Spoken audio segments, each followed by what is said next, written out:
Welcome! Today we are looking at how you can know your spawn pool and wave triggers in Deep Rock Galactic. Knowing this information can greatly improve your survival chances. Now if you've watched any of my Hazard 6 or Hazard 7 videos, you will see I've mentioned the creator of those mods, Ike, and through data mining, Ike has managed to get a really good understanding of how the magic works behind the curtain of Deep Rock Galactic. He's used this knowledge to create the fantastic Hazard 6 and Hazard 7 mods. And the last 10 minutes of this video is dedicated to an interview with Ike. Here's a snippet of that now. 2 weeks later, I'm, working on Haz 7 with them. I've totally changed all my builds. I'm learning how to... But today we're going to dive into this data and see how it can help us on Hazard 5 and our Elite Deep Dives. Before I came across this spawn pool information, I was playing in the dark, and sometimes maps just felt really hard. You couldn't quite put your finger on the reason why. It just felt like everything was dialed up to 11 and it all wanted you dead on this run.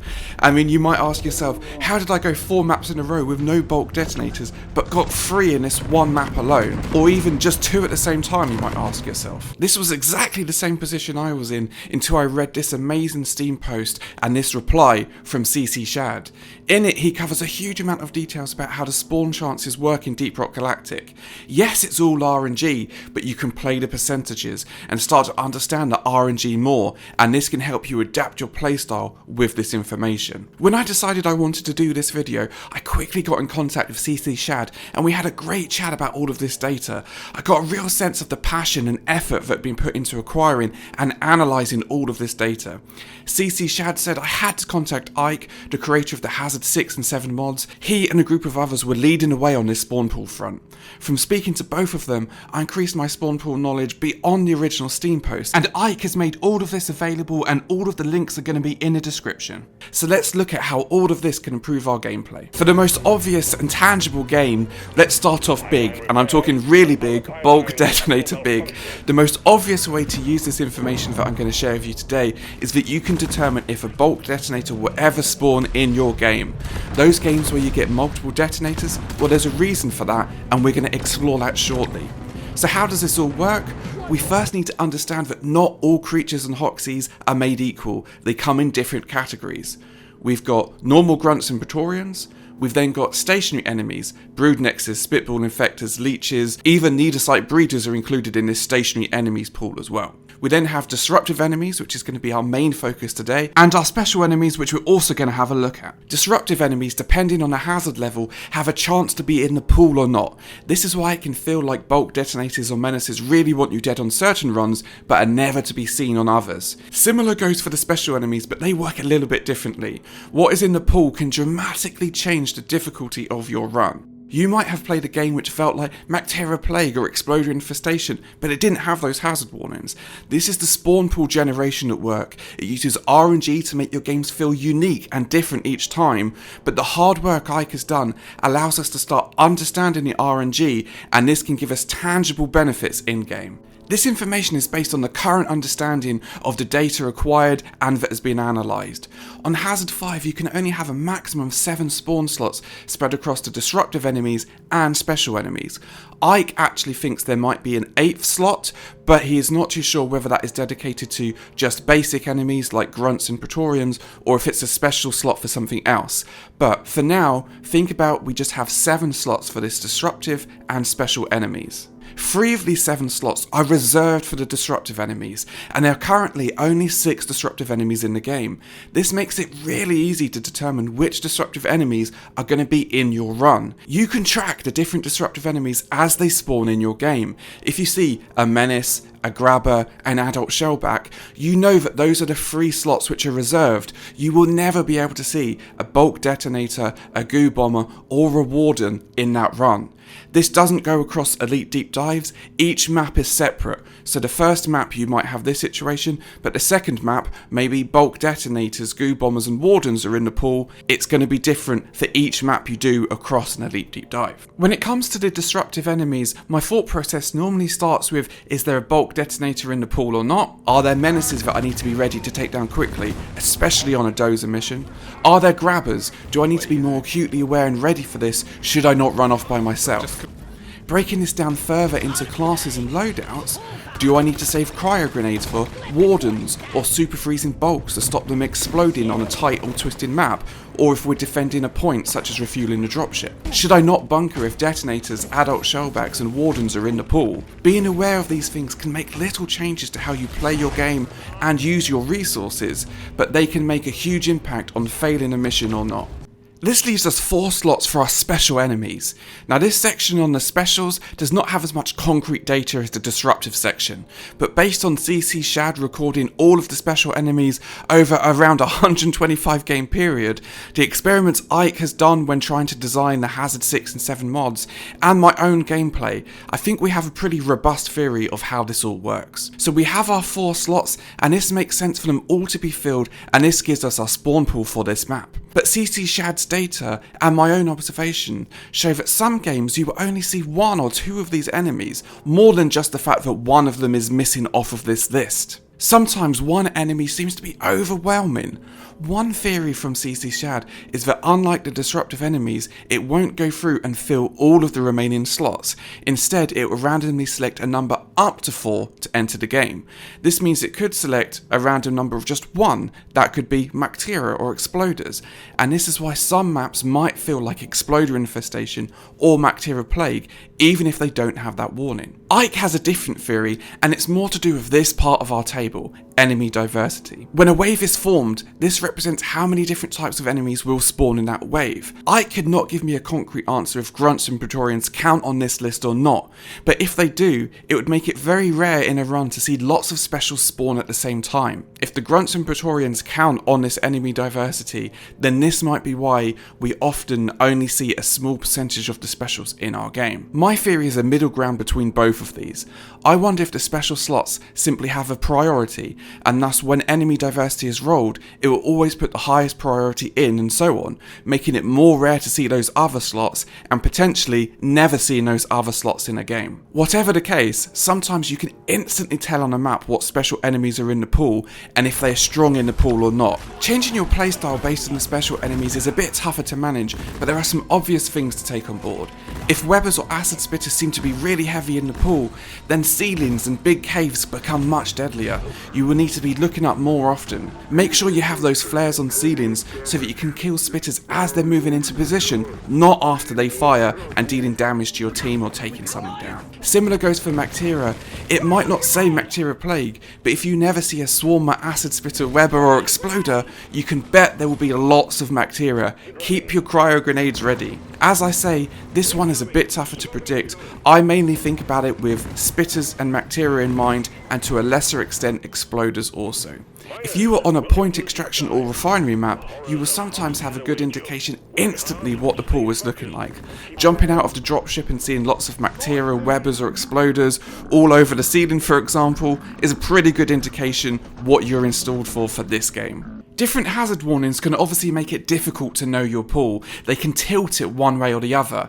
For example, Bacteria Plague obviously puts Bacteria into the pool, but they also apply goo bombers and grabbers. Some biomes also have their own special enemies, and I can confirm on the sand biome you can get 3 disruptive enemies in the pool and a trawler the sand shark, so that could be the use of the 8th slot in some capacity. Stationary units such as spitball infectors work similar to the special enemies, in which a certain number of them go into the pool, up to 4 on hazard 4 or a minimum of 2, so it could be tilted one way or the other, where you could potentially see more spitball infectors or brood nexuses rather than an even spread. This actually works far more like what CCShad was suggesting how the special enemies work. Now, I rarely actively think about the stationary enemy spawn, but if you have it in the back of your mind, you might think, I haven't seen a single leech, brood nexus, I haven't seen any of these stationary enemies, perhaps I need to keep an eye out for the rest of the map. I could walk around a corner and they're all going to be there. Such as in this Elite Deep Dive Dozer mission, I had not seen a single stationary enemy for the entire map, and then we broke into the Heartstone and I was very wary because I was fairly sure that there could be a whole load of stationary enemies in there. I'm going to quickly cover the basics of wave strength. Ike has all of this in documents, and that's obviously in the description, so if you want to know more information you can go away and find out. I'm just going to quickly cover this because it's a lot harder for this to really tangibly change how you're going to play the game. When a wave is triggered, it gets a random point value assigned to that wave. Unfortunately, Ike has never managed to get the data on the point cost for units, but we can imagine it as something like this on the screen. The theory is the wave strength combines with our enemy diversity and forms the wave. You may notice some waves have loads of veterans like guards and slashers. This part of the data provides details on those chances. Ike believes the map will choose one of these numbers and stick with that throughout the entire map. Personally, through my playtime, it feels like it's random each time, and it could be to do with how waves are spawned, which I don't understand, but Ike does. Oppressors appear to be just a flat percentage for each Praetorian, so when you get multiple oppressors, you can blame the roll of the dice on them. And finally on this data, before we move on to information that is actually made available by Deep Rock Galactic themselves, is this wave interval. Now this can impact our gameplay not by thinking, oh, was that a quick wave or was that a longer wave, but by making us play quicker. As soon as the last enemy in a wave spawns, the timer starts ticking down for the next wave. So the longer that you take to deal with that wave, the more chance you have of another wave coming in. Now this can cause issues when you have multiple people go down and they start popping iron will one at a time. Sometimes it might be quicker to get everyone back up before the next wave comes in. This is an extreme example from a Hazard 7 game where it takes me so long to deal with the wave that I literally only have 25 seconds between the next wave coming in. You need to get your mission objectives done super quickly and get out, because the swarm stops for no one, but your lack of resupplies, that will happily put you down for the longer night on Hoxies if you are not careful. The rest of this video moves away from Ike's data, but we will be hearing from him at the end of the video. Certain game types and actions in those games cause a wave to spawn. The most obvious is egg hunts, where a percentage of the eggs will be mini waves or big waves, and you can start to work out the odds, and that can determine whether you need to prep or not before pulling an egg. Escort duty is also pretty obvious. You start the dozer, you get a wave. Here are a few examples of doing this badly from some of my elite deep dives with commentary. If you've started the dozer, defend the dozer. I checked on the map and I could see they were off to go get the egg, and I thought, oh, maybe they're not actually going to mine it out, because obviously the dozer's going, maybe they're just getting up near it. But then I hear the egg start to go, and obviously there's only 2 eggs. This is the big wave. Driller just goes straight in and gets the egg. Again, we already did the other egg, so we knew this one was going to be the big wave. This is probably the point, especially on lethal, to double check with your team, are people ready for the egg? And then this is another huge Greenbeard mistake here. So we've already had the announcement that there's a big wave coming in, and then the scout cracks an egg, and we get unlucky, and that egg is also the big egg wave as well. So this is really bad now. Point extraction steadily builds and builds, so the swarms will get bigger and bigger. Some players think that it's as you put A-quarks in that that's when the swarms get bigger, and often you will see them stacking them all up and not putting them in, but it's got nothing to do with that. It's actually the fact that it just builds and builds over time. I read somewhere on the forums that it's actually every 3 minutes, and that after 16 minutes you're getting max spawns, but don't quote me on that. I can't find the original post or any data to back that up.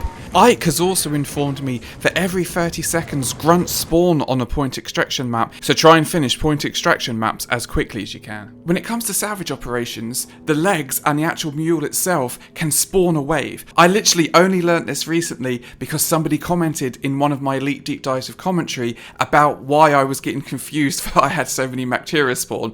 This is a clip of me being completely clueless. So like I say, always try and get like a beachhead set up, the sentry turrets, down somewhere. And I was just kind of looking and I was like, oh, does this look like a nice place? And I saw the I saw this mule up here, so I was like, oh, okay, I'll set the sentry guns up there.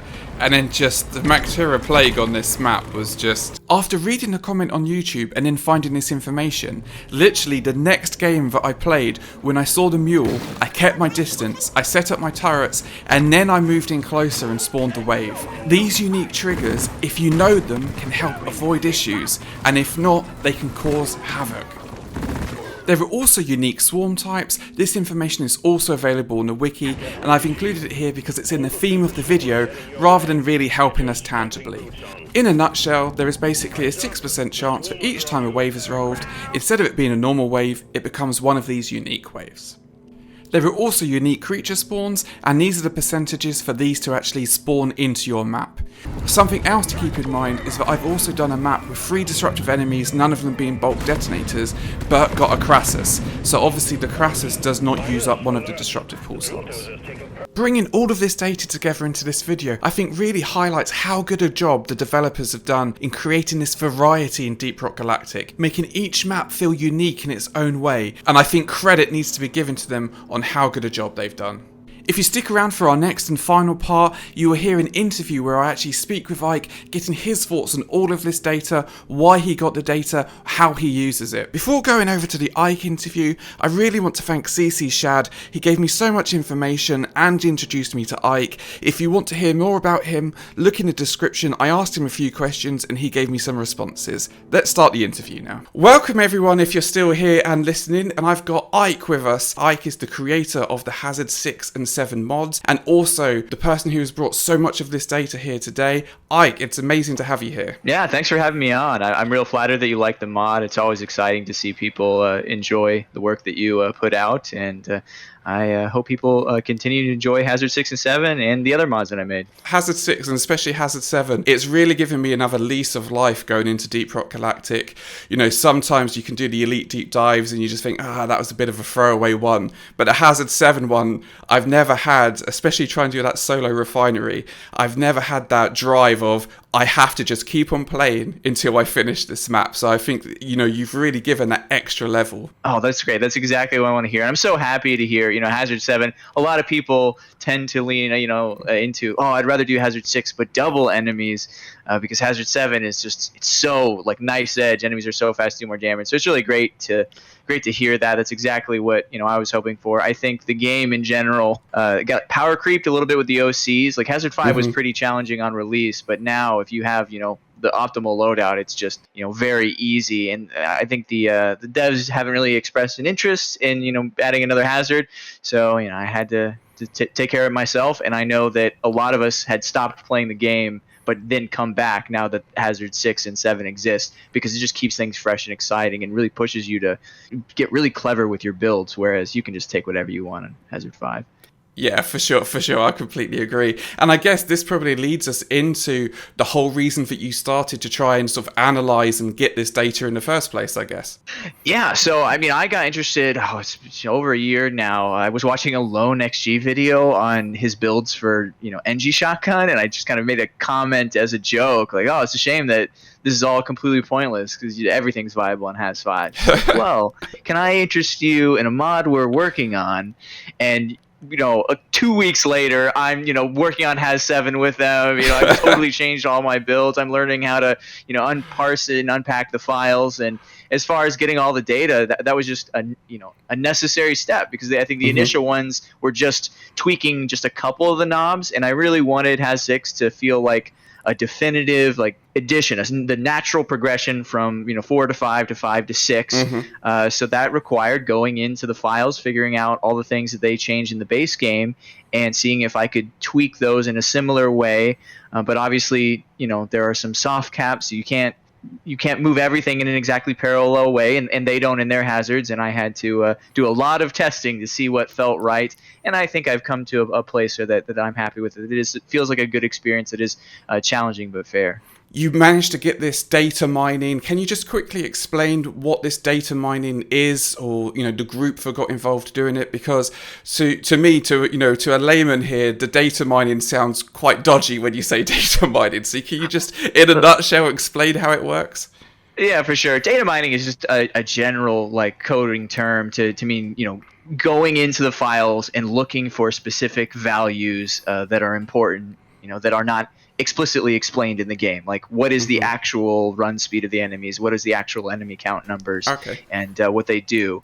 But I am not a programmer by trade. It's people like Arctic Echo and Medic Knight and Raul, who were the ones who really kind of broke all the ground on doing this modding. Because I know the devs were initially a little wanted them to wait and not make all that public, but eventually just due to popular demand and because it was going so long, they kind of started to share those tools.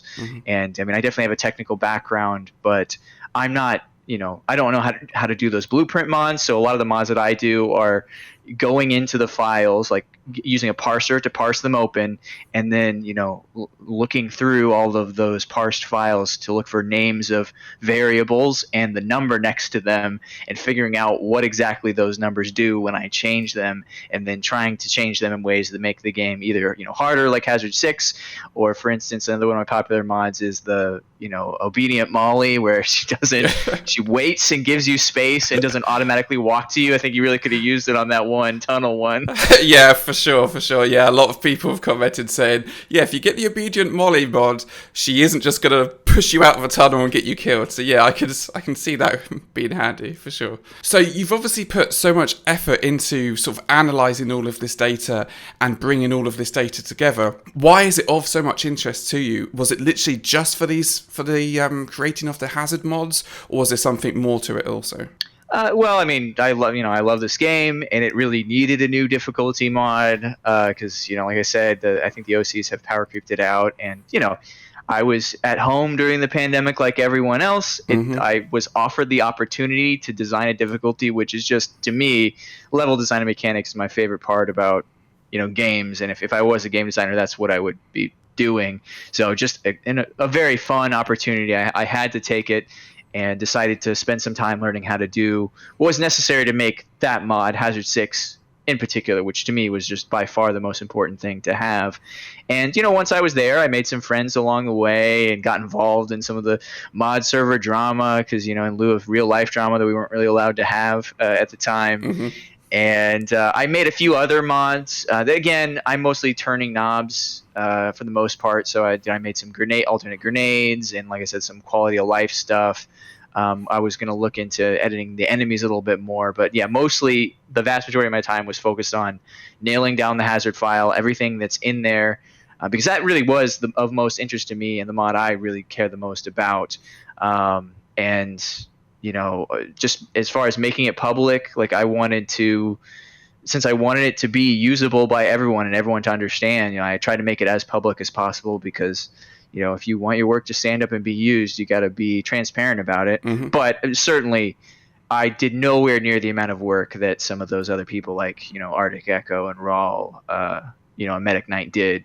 I'm standing on their shoulders, as I hope people are able to stand on mine when making their own difficulty mods and exploring what those values mean in the hazard file. So yeah, that's really great. And I guess it's all, especially with the modding community, somebody might look at your mods and think, oh, what can I do? What's the next logical step, taking what Ike has done? And I guess that's another reason, like you say, of making it all available. You want people to be able to do that.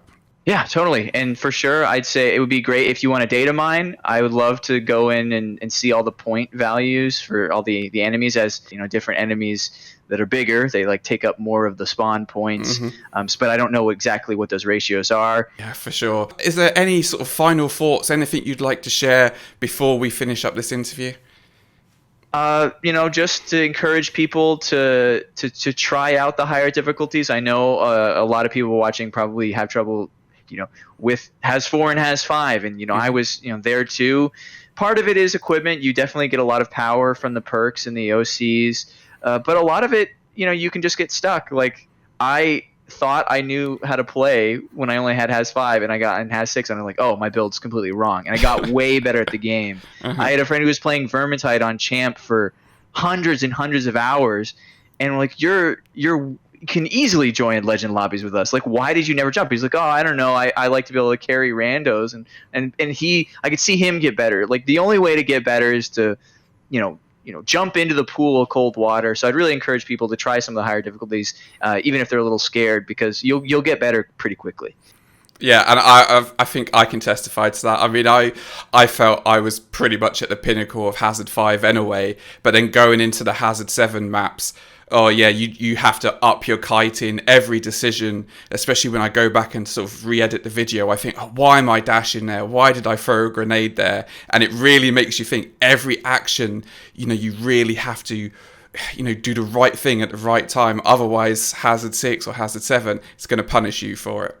Yeah, for sure. I'm glad to hear that. That's exactly what, nothing's worse than feeling like you're stuck in a rut, in a groove where you don't have to think about the game. Like, it's not fun if you don't have to think. Yeah, exactly. Well, Ike, it has been an absolute pleasure having you here. It's been great that I've managed to put this video together, and thank you so much for all of your help and the questions that I asked you as I went through trying to do the video. You've been super helpful. Thank you so much for being here. Yeah, for sure, man. Thanks for having me. I look forward to your videos in the future.